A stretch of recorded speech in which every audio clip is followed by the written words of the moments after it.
industry has changed so much, you could say it's disintegrated. That the chance of me being offered a film that I would really like to do, and enough time to do it justice, is just minimal. In fact, it's non-existent, I would say. Now, we walk along here. Yes. Any film worthy of its name is a work of art, at least in part, because it is somebody's view of the world and of the cosmos and of the individuals within the cosmos. Some aspect of it which is separated out from the rest of it by being framed in the cinematographic frame. Nothing in a film can ever be totally realistic, because the moment you take a piece of realism, like a piece of this church, and you put a frame around it, you've already made a decision. You've made a decision. The whole industry has changed so much. I've been spending my winters on the island of Crete, where I build and photograph stone sculptures. This winter, I was lucky to make friends with Walter Lassally, one of the world's great cinematographers.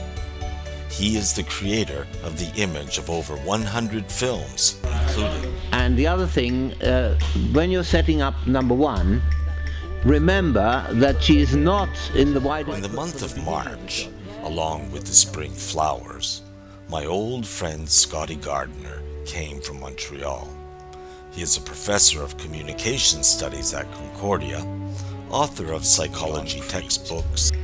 So I brought him to Stavros to meet Walter, and here's what happened. Second only to my interest in photography is my interest in not so much psychology as esoterics. And I've written a book about my experiences with the I Ching, which I've used for 40 years. Okay. So the book is called 40 Years with the I Ching. Okay. Initially it was called 30 Years with the I Ching.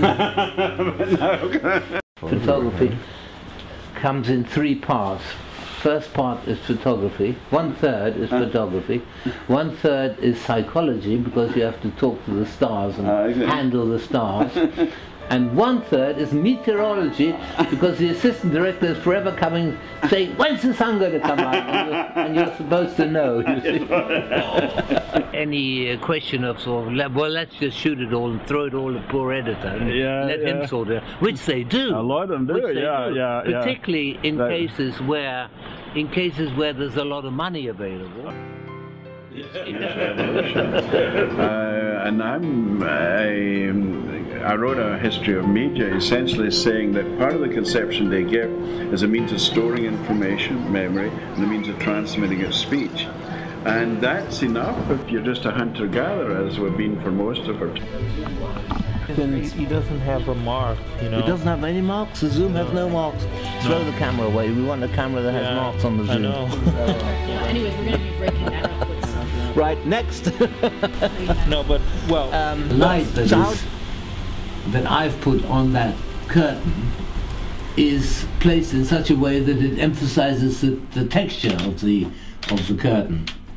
So that applies not only to brick walls, but there are also other situations. So if texture is present in your scene, you should be aware of it, and you should, if necessary, not a bad idea to emphasize it.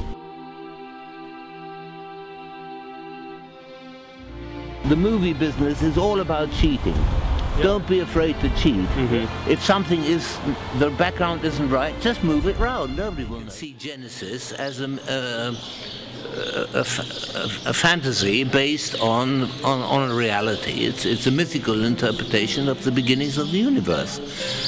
And it includes things that cannot be laid down past scientific fact, like the Big Bang. They're still talking about it. Was there a Big Bang? And if there was a Big Bang, what was there before the Big Bang, you see? Why don't we have pavement rage? When a couple of pedestrians bump into one another, you don't have them, you know, attacking one another as they do in road rage. And the reason that they don't attack one another is because they can see one another's faces, and they can pick up these little conciliatory gestures where you say, excuse me, sorry, you know. But when you're in a car, you don't get that. And of course, when you're on the internet, once again, you lose that. You don't need light. No. But you still need lighting if you want to create an atmosphere, then lighting is very important. I question very much because it isn't doing anything. You cannot use reflected light at that distance. It doesn't do anything. So what is that supposed to do? What is that like? At this position at the beginning, so set your frame to allow her in such a way as to allow her the leeway to sit on the table like that without her getting too near the edge of frame. Can we go back even more?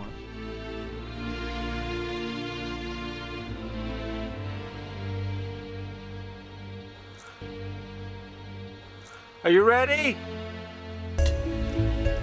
The stones of this timeless landscape inspire me and help me better to understand these two wonderful men. Both Walter and Scotty can justifiably decide to rest on their laurels and retire from the limelight, but they haven't. They continue to be dynamic, with minds ever keener to comprehend the mysteries of life. But in every Ozone movie, at the end of that movie, you get the feeling that you've known those people all your life. You know, you get so into their personalities and characters that they really become your best friends in the course of an hour and a half. In order to compose a picture, you need a frame, and for 50 years now we haven't had a frame. We've had what's called a safe action area, which is a frame without edges. Without edges and without corners. It's sort of round, sort of somewhere in there, you know. If you stand really in the middle, then you'll be sure to be in the picture, but everything else is up for grabs. Again.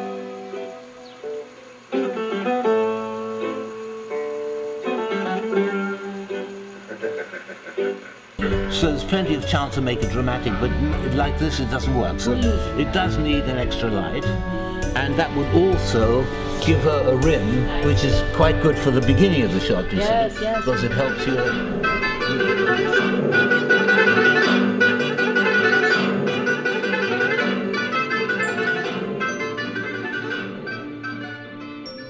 Cosmological diagram, which you could say operates under the motto of as above, so below. And in appearance it's very simple, but it's actually very complex because you can look at it in a number of different ways.